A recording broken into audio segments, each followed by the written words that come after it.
সম্মানিত দিনী ভাই ও বোন, তাহাজ্জুদ নামাজ পড়ে একটি তাসবিহ পাঠ করিলে আল্লাহ তাআলা বলেন, ও আমার বান্দা, ও আমার বান্দি, আমি তোমার হয়ে গেলাম, আজ তুমি যা চাইবা সব দিয়ে দিব। সুবহানাল্লাহ। নবীজি সাল্লাল্লাহু আলাইহি ওয়াসাল্লাম বলেছেন, তাহাজ্জুদ নামাজ পড়ে কোনো দোয়া করা হলে আল্লাহ তাআলা কখনোই তার দোয়াকে ফিরিয়ে দেন না, অবশ্যই আল্লাহ তাআলা তার দোয়াকে কবুল করে নেন। নবীজি আরো বলেন, এই সময় আল্লাহ তাআলা বান্দার অতি নিকটে চলে আসেন তথা প্রথম আসমানে অবতরণ করেন এবং আল্লাহ তাআলা নিজে থেকেই বান্দা বান্দীদেরকে নাম ধরে ধরে এইভাবে ডাকতে থাকেন আর বলতে থাকেন, ও আমার বান্দা, কে আছো ক্ষমা প্রার্থী, আমার কাছে ক্ষমা চাইবে, আমি তোমার জীবনের সমস্ত গুনাহ খাতা ক্ষমা করে দিব। কে আছো অভাবগ্রস্ত, আমার কাছে রিজিক চাইবে, আমি তোমাকে পরিপূর্ণ রিজিক দান করিব। কে আছো ঋণগ্রস্ত, আমার কাছে সাহায্য চাইবে, আমি তোমার সমস্ত ঋণকে কুদরতিভাবে পরিশোধ করে দিব। কে আছো সন্তান হয় না, আমার কাছে সন্তান চাইবে, আমি তোমাকে নেককার সালিহিন সন্তান দান করিব। কে আছো কার কি প্রয়োজন, আমার কাছে চাইবে, আমি তোমার সমস্ত চাওয়াকে আজ পূর্ণ করে দিব। সুবহানাল্লাহ। আল্লাহ তাআলা এইভাবে ডাকতে থাকেন আর বলতে থাকেন। আর ওই সময় যদি আপনি এই আমলটি করে আল্লাহ তাআলার কাছে কোনো দোয়া করতে পারেন, অবশ্যই সেই দোয়া কবুল হয়ে যাবে। কোনো কিছু চাইতে পারেন, অবশ্যই আপনার চাওয়াকে আল্লাহ তাআলা পূর্ণ করে দিবেন। আপনার কপাল খুলে যাবে, ভাগ্য পরিবর্তন হয়ে যাবে। জীবনের সকল অভাব অনটন দুঃখ কষ্ট পেরেশানি বিপদ আপদ বালা মুসিবত আল্লাহ তাআলা সাথে সাথে দূর করে দিবেন। দুনিয়ার যত সুখ শান্তি আছে সমস্ত সুখ শান্তি আল্লাহ তাআলা আপনার ঘরের মধ্যে ঢুকিয়ে দিবেন। সুবহানাল্লাহ। আপনার ঋণের পরিমাণ যদি পাহাড় সমানও হয়ে থাকে, তবুও আল্লাহ তাআলা কুদরতিভাবে অতি দ্রুত আপনার সমস্ত ঋণকে পরিশোধ করে দিবেন। আপনি অবাক হয়ে যাবেন, আশ্চর্য হয়ে যাবেন। সারাটি জীবন চেষ্টা করার পরেও আপনি যেই ঋণ পরিশোধ করতে পারেননি, এই আমল করার পরে দেখবেন অতি দ্রুত কুদরতিভাবে কিভাবে যেন আপনার সমস্ত ঋণ পরিশোধ হয়ে যাবে। সুবহানাল্লাহ। সম্মানিত দিনী ভাই ও বোন, এই আমলটি কখন করিবেন, কিভাবে করিবেন, প্রত্যেকটি বিষয় আপনাদেরকে সুস্পষ্টভাবে বলে দিব। সকলেই গভীর মনোযোগ দিয়ে শুনবেন ইনশাআল্লাহ। অনেকে অনেক রকম সমস্যায় জর্জরিত হয়ে আছেন, অনেকে অভাবের মধ্যে আছেন, অনেকের সন্তান হয় না, অনেকে চাকরি পাচ্ছেন না, অনেকেই বিদেশ যেতে চান, ভিসা পান না, ব্যবসা বাণিজ্যে তেমন বরকত হচ্ছে না। যে কোনো সমস্যার সমাধানের জন্য এই আমলটি যদি করতে পারেন, মহান আল্লাহ তাআলা সাথে সাথে আপনার সেই সকল সমস্যাকে সমাধান করে দিবেন। সুবহানাল্লাহ। সম্মানিত দিনী ভাই ও বোন আমার, এই আমলটি করার জন্য রাতের 2টা বা 3টার দিকে ঘুম থেকে উঠে যাবেন। এই সময় আল্লাহ তাআলা বান্দার অতি নিকটে চলে আসেন। সুবহানাল্লাহ। এই জন্য 2টা বা 3টার দিকে ঘুম থেকে উঠে যাবেন। ওঠার পরে ব্রাশ করে নেবেন অথবা মিসওয়াক করে নেবেন, অতঃপর উত্তম রূপে অজু করিবেন। অজুর পূর্বে ছোট্ট 2টি বিষয় অবশ্যই লক্ষ্য করিবেন। 1 নম্বর বিষয় হলো অজুর পূর্বে অজুর নিয়ত করা। অনেকে জানেন না অজুর নিয়ত কিভাবে করতে হয়, অথচ অজুর পূর্বে নিয়ত না করিলে তার অজু পরিপূর্ণ হয় না, অজু সহি হয় না। এই জন্য অবশ্যই অজুর পূর্বে নিয়ত করিতে হবে।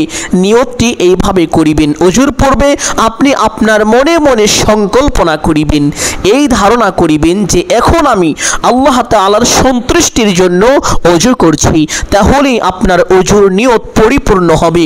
অতঃপর বিসমিল্লাহির রহমানির রহিম একবার পাঠ করে অজু আরম্ভ করিবেন। কোন কোন ইমামগণ বলেছেন অজুর শুরুতে বিসমিল্লাহির রহমানির রহিম পাঠ না করিলে তার অজুই হবে না। এই জন্য এই 2টি বিষয় অবশ্যই আপনাকে মানতে হবে।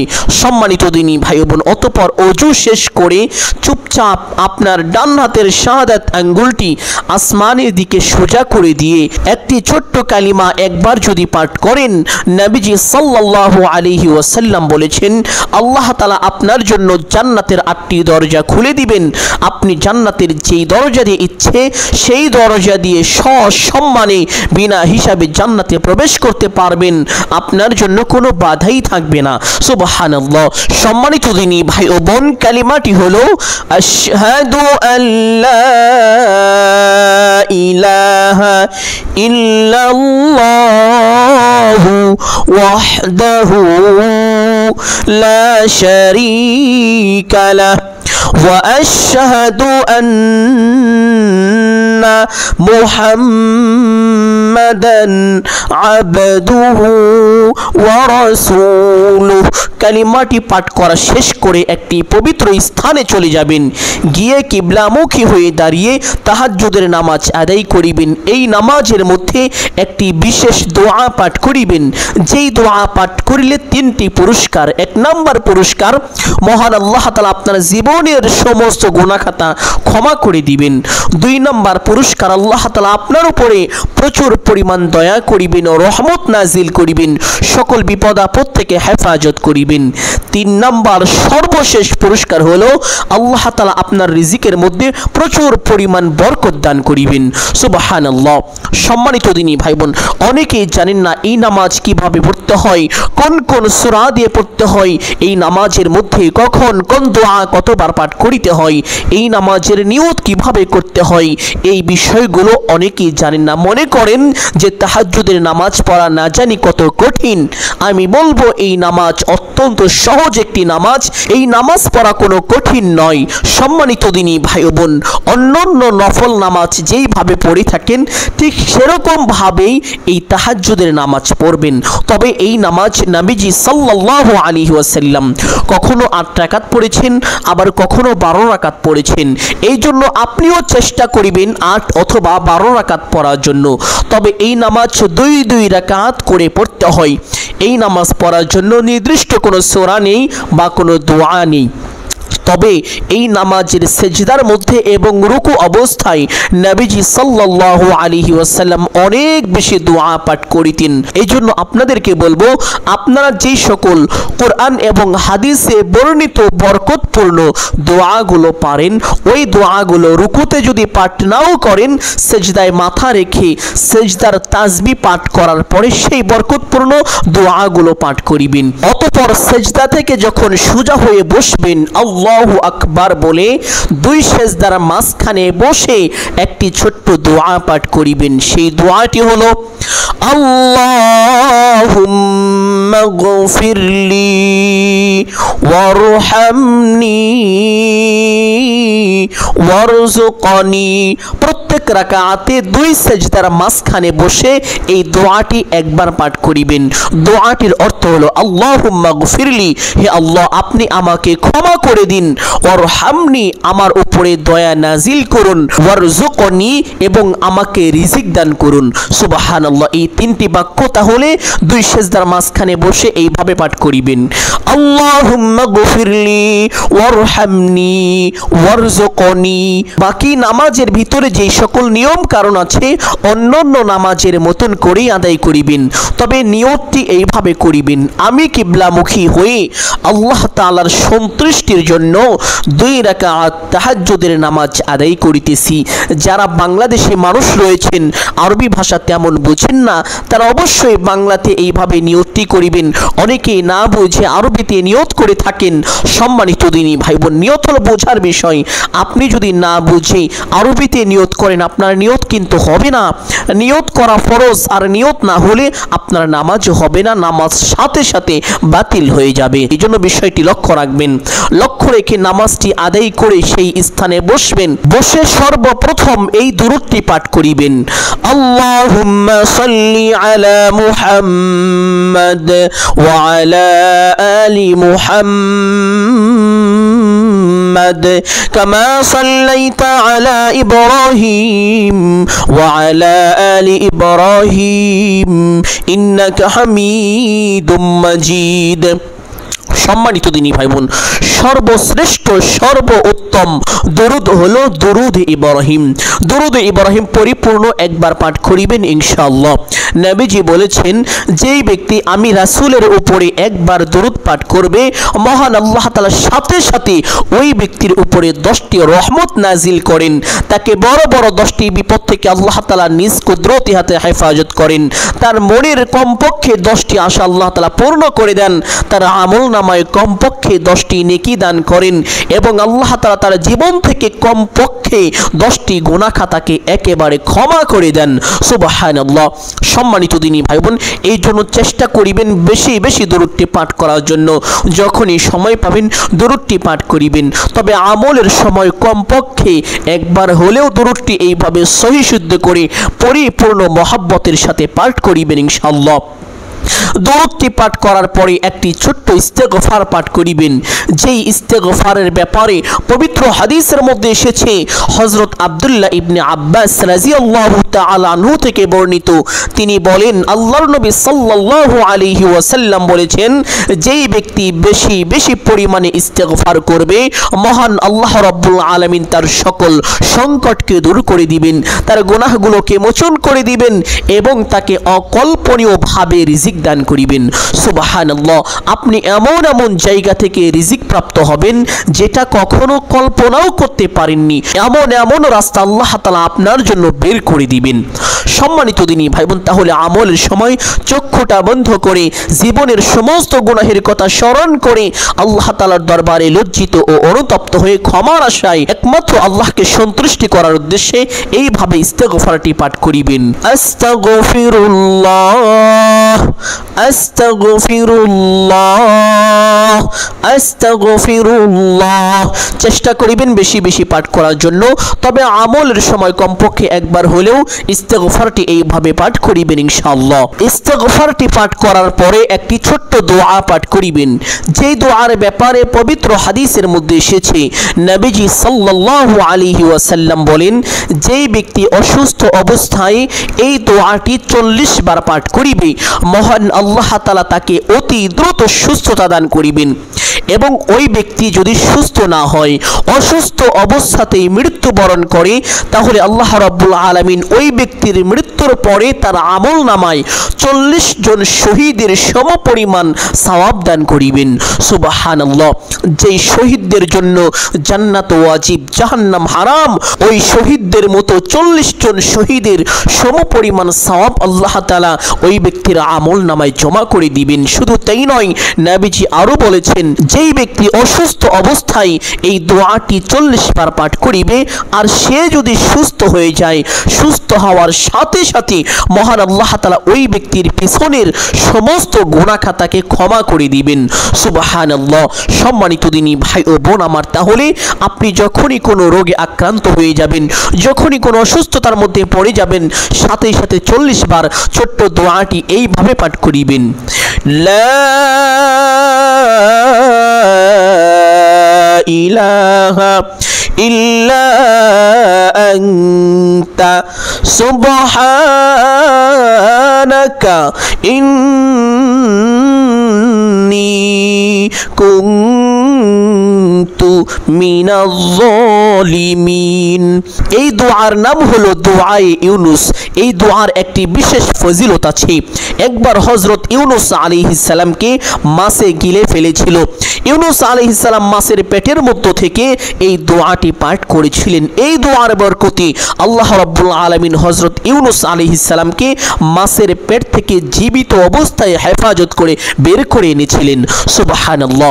এক সাহাবী রাদিয়াল্লাহু তাআলা আনহু যখন এই ঘটনাটি জানতে পারলো, ওই সাহাবী নবীজি সাল্লাল্লাহু আলাইহি ওয়াসাল্লামকে জিজ্ঞেস করলেন, ইয়া রাসূলুল্লাহ সাল্লাল্লাহু আলাইহি ওয়াসাল্লাম, এই দোয়াটি কি শুধুমাত্র হযরত ইউনুস আলাইহিস সালামের জন্যই বৈশিষ্ট্য নাকি সমস্ত মানুষের জন্য বৈশিষ্ট্য?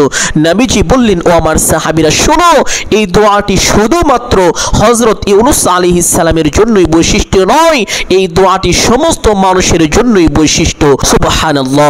নবীজি বলেছেন, ও আমার সাহাবীরা, ও আমার উম্মতেরা, যখন তোমরা কঠিন বিপদের মধ্যে পড়ে যাইবে, অভাব অনটনের মধ্যে পড়ে যাইবে, বালা মুসিবত তোমাদেরকে ঘেরাও করে ফেলবে, তোমরা সাথে সাথে এই দোয়াটি পাঠ করিবে, আল্লাহ তাআলা তোমাদের সকল বিপদ আপদ বালা মুসিবতকে দূর করে দিবেন। সুবহানাল্লাহ। সম্মানিত দিনী ভাই বোন, তাহলে এই দোয়াটি জীবনে পাঠ করতে কোনোদিন ভুল করবেন না। যখনই কোনো বিপদের মধ্যে পড়ে যাইবেন, সাথে সাথে দোয়াটি 40 বার পাঠ করার চেষ্টা করিবেন এবং আমলের সময় কমপক্ষে 40 বার দোয়াটি অবশ্যই পাঠ করিবেন ইনশাআল্লাহ। সম্মানিত দিনী ভাই ও বোন আমার, দোয়াটি 40 বার পাঠ করার পরে একটি ছোট্ট তাসবিহ পাঠ করিবেন, যেই তাসবিহের ব্যাপারে পবিত্র হাদিসের মধ্যে এসেছে। একজন গরিব সাহাবী, ঋণগ্রস্ত সাহাবী আল্লাহর নবী সাল্লাল্লাহু আলাইহি ওয়াসাল্লামের দরবারে চলে আসলেন। এসে আরজ করলেন, ইয়া রাসূলুল্লাহ সাল্লাল্লাহু আলাইহি ওয়াসাল্লাম, আমি বড় অভাবী, আমি বড় ঋণগ্রস্ত, আমি খুব দুঃখের মধ্যে আছি। দুনিয়া আমার উপর পৃষ্ঠ প্রদর্শন করেছে, আমি চরমভাবে অভাবগ্রস্ত। নবীজি সাল্লাল্লাহু আলাইহি ওয়াসাল্লাম বললেন, ও আমার সাহাবী, তুমি কি সেই তাসবিহটি পারো না? ওই তাসবিহটি কি তোমার মনে নেই? যেই তাসবিহ ফেরেশতা ও মাখলুকের যার বরকতে তার আল্লাহ তাআলার কাছ থেকে রিজিক পেয়ে থাকে। সাহাবী রাদিয়াল্লাহু তাআলা আনহুকে নবীজি সাল্লাল্লাহু আলাইহি ওয়াসাল্লাম তাসবিহটা শিখিয়ে দিলেন। সম্মানিত দিনী ভাই বোন, তাসবিহটা শিখিয়ে দেওয়ার পরে নবীজি নিয়মটি বলে দিলেন, ও আমার সাহাবী, সুবহে সাদিক যখন উদিত হয়, সুবহে সাদিক উদিত হওয়ার সময় তুমি এই তাসবিহটা 100 বার পাঠ করিবে। প্রত্যেক দিন এইভাবে 100 বার করে যদি পাঠ করিতে পারো, দুনিয়া অপমানিত হয়ে তোমার কাছে ধরা দিবে। সুবহানাল্লাহ। সাহাবী বাড়িতে চলে গেলেন, বাড়িতে গিয়ে এই আমলটি করতে লাগলেন। ওই সাহাবীকে আল্লাহ তাআলা এত ধন সম্পদ দান করলেন, যখন এক পর্যায়ে তার ঘরের মধ্যে সম্পদ রাখার মতো জায়গা ছিল না, ওই সময় সাহাবী রাদিয়াল্লাহু তাআলা আনহু নবীজি সাল্লাল্লাহু আলাইহি ওয়াসাল্লামের দরবারে চলে আসলেন। এসে আরজ করলেন, ইয়া রাসূলুল্লাহ সাল্লাল্লাহু আলাইহি ওয়াসাল্লাম, আপনি আমাকে যে আমলটি শিখিয়ে দিয়েছিলেন আমি সেই আমলটি করেছি। আল্লাহ তাআলা আমাকে এত ধন দৌলত দান করেছেন, দুনিয়া আমার দিকে এমন ভাবে ছুটে আসছে, আমি কোথায় রাখবো, কোথায় জায়গা দিব, জায়গা পর্যন্ত নাই। নবীজি বললেন, ও আমার সাহাবী, আল্লাহ তোমাকে কেনই বা দিবে না? আল্লাহ তো এই তাসবিহের বরকতে সমস্ত মাখলুককে রিজিক দিয়ে থাকেন। সুবহানাল্লাহ। আর সেই তাসবিহটা হলো সুবহানাল্লাহি ওয়া বিহামদিহি, সুবহানাল্লাহিল আলিয়্যিল আযীম ওয়া বিহামদিহি আস্তাগফিরুল্লাহ। সম্মানিত দিনী ভাই বোন, আমরা অনেকে জানি না যে সুবহে সাদিক কখন উদিত হয়। আপনি যদি না জানেন সুবহে সাদিক কখন উদিত হয়, তাহলে আমলটি কিভাবে করবেন? এই জন্য আপনাদেরকে লক্ষ্য করে শুনতে হবে এবং বুঝতে হবে। সম্মানিত দিনী ভাই বোন আমার, সুবহে সাদিক উদিত হয় যখন তাহাজ্জুদের ওয়াক্ত শেষ হয়ে যায়, ফজরের ওয়াক্ত শুরু হয়ে যায়, এই সময়কে বলে সুবহে সাদিক উদিত হওয়ার সময়। এই জন্য আপনি শেষ রাতে তথা 2টা বা 3টার দিকে ঘুম থেকে উঠে তাহাজ্জুদের নামাজ আদায় করিবেন। নামাজ শেষ করে সেই স্থানে বসে জিকির আজগার করিবেন। জিকির আজগার করার পরে যখন তাহাজ্জুদ নামাজের ওয়াক্ত শেষ হয়ে যাবে, সুবহে সাদিক তথা ফজরের ওয়াক্ত শুরু হয়ে যাবে, তখন আপনি এই আমলটি করবেন। ইনশাআল্লাহ তাআলা আল্লাহ রাব্বুল আলামিন দুনিয়া এমন ভাবে দান করিবেন, আপনি রাতারাতি ধনী হয়ে যাবেন। অনেকে আমল না করে শুধু আমাদের আলোচনা শুনে আমাদেরকে বকাঝকা করে, আমাদেরকে গালিগালাজ দেয়। আবার অনেকে আমল করে ফায়দা পেয়ে তারা শুকরিয়া আদায় করে আমাদেরকে ধন্যবাদ জানায়। সম্মানিত দিনী ভাই ও বোন, আমল না করে শুধু শুধু আমাদেরকে বিরক্ত কেন করবেন? আমল করে দেখেন, ফলাফল অবশ্যই পাবেন। নবীজির কথা কখনোই মিথ্যা হতে পারে না। নবীজি যেটা বলেছেন আমরা সেটাই তো আপনাদের মাঝে পৌঁছে দিচ্ছি। এত কষ্ট করে ভিডিও বানাই, অথচ আপনারা আমাদেরকে গালমন্দ করেন, এটা আমরা কখনোই আপনাদের কাছ থেকে আশা করি না। সম্মানিত দিনী ভাই বোন, যাই হোক, বিষয়টি আরেকটু ভালোভাবে বুঝিয়ে দেই। যখন ফজরের ওয়াক্ত শুরু হয় এবং তাহাজ্জুদের ওয়াক্ত যখন শেষ হয়, ওই সময় এই তাসবিহটা পাঠ করিবেন এবং তার পূর্বে তথা তাহাজ্জুদ নামাজের ওয়াক্ত থাকাকালীন সময়ে তাহাজ্জুদের নামাজ পড়িবেন। কারণ এই সময় আল্লাহ তাআলা বান্দার অতি নিকটে চলে আসেন। তাহাজ্জুদের নামাজ পড়ে জিকির আজগার করবেন, কিছু দোয়া দরুদ পাঠ করিবেন, সূরা কেরাত পাঠ করিবেন। অতঃপর তাহাজ্জুদের ওয়াক্ত থাকাকালীন সময়ের ভিতরেই আল্লাহ তাআলার কাছে দোয়া করিবেন। অতঃপর যখন তাহাজ্জুদের নামাজের সময় শেষ হয়ে যাবে, ফজরের ওয়াক্ত শুরু হয়ে যাবে, তখন এই আমলটি করবেন যেভাবে আমি বলে দিলাম। সম্মানিত দিনী ভাই বোন, যদি করতে পারেন কপাল খুলে যাবে, ভাগ্য পরিবর্তন হয়ে যাবে। মানুষের ভাগ্য পরিবর্তন হয় না, তবে দুইটি কারণে আল্লাহ রাব্বুল আলামিন নিজে থেকে মানুষের ভাগ্যকে পরিবর্তন করে দেন। একটি কারণ হলো বেশি বেশি নেক আমল করা। বান্দা যখন নেক আমল করে আল্লাহ রাব্বুল আলামিন এই নেক আমলের উসিলা করে বান্দার ভাগ্যকে পরিবর্তন করে দেন। এবং বান্দা যখন কোনো দোয়া করে, দোয়ার বরকতে আল্লাহ তাআলা বান্দার ভাগ্যকে পরিবর্তন করে দেন। সুবহানাল্লাহ। সম্মানিত দিনী ভাই ও বোন, আমি আশা করছি আজকের এই আমলটি আপনাদের সকলের জন্য অত্যন্ত গুরুত্বপূর্ণ এবং উপকারী ছিল। অতএব সকলকে বলবো সদকায়ে জারিয়ার উদ্দেশ্যে কমপক্ষে একটি হলেও শেয়ার করে দিবেন। যদি ভিডিওটি ভালো লাগে একটি লাইক করবেন, কমেন্টে আমিন বলে দোয়ায় শরীক থাকবেন। যারা চ্যানেলে নতুন দর্শক রয়েছেন চেষ্টা করবেন চ্যানেলটি সাবস্ক্রাইব করে রাখার জন্য।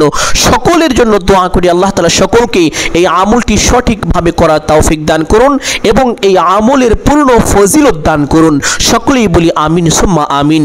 আসসালামু আলাইকুম ওয়া রাহমাতুল্লাহি ওয়া বারাকাতুহু।